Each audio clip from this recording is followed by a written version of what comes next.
But Trump. Guys, remember when taking some classified documents, even if you had the power to do that, and declassify them because you were the president of the United States was the crime of the century? Remember that? It was like a couple of months ago. Remember when the FBI's hostage rescue team raided my father's home to find these things? And even though they were under lock and key, and even though the home is guarded by the United States Secret Service, the FBI comes in there, and then within a few hours, there were photos of the stuff scattered on the floor in the Washington Post. That was the leak.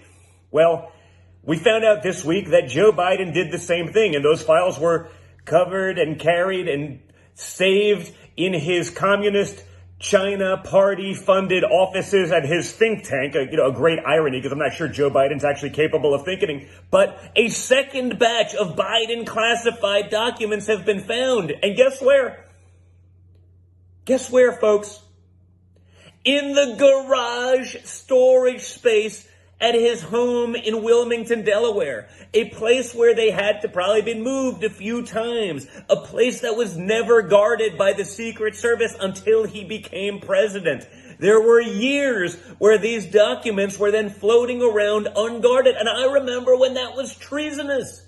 I remember when that was grounds for post-impeachment. I remember when that was the worst thing in the world. So now, not only do we have a place where the left is arguing that, no, they were in Joe Biden's think tank, funded by the Chinese Communist Party to the tune of north of $50 million, but now they're in his home, in his garage. There's zero operational security there. Why are we just hearing about this? Now, they found them before the midterm elections, at least the original batch, and probably this one, okay? Of course they waited a few months because that would hurt him. But now maybe the disaster is bad enough. They've had enough of Joe Biden. So now we're going to say it's okay. So these classified documents were secure and safe from no one. Anyone probably could have gotten into his garage. That was unacceptable. If it was Trump, it would be unacceptable. It would be grounds for treason. Remember all that? But now it's quiet.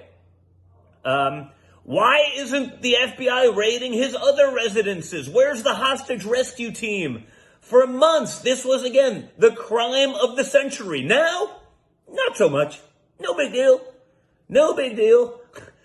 So classified documents, the second batch, in his garage, folks. Like where you and I keep like old sets of golf clubs. Joe Biden keeps classified documents. You can't make this stuff up anymore.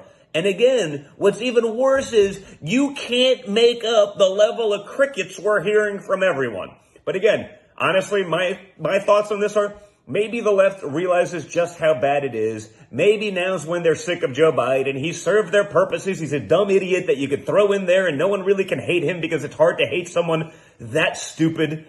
It's almost endearing. Maybe that's what it is. And now they said, you know what? He served his purposes. We weaponized him against Trump. He's destroyed the economy. Now we can send in who we want to actually fix it.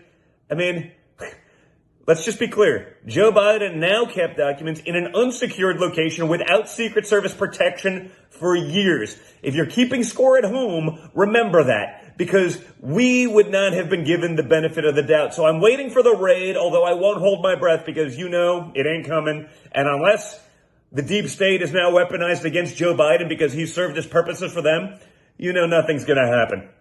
But we should all understand the two forms of justice in this country, one for conservatives and one for liberals, as we watch all of this play out.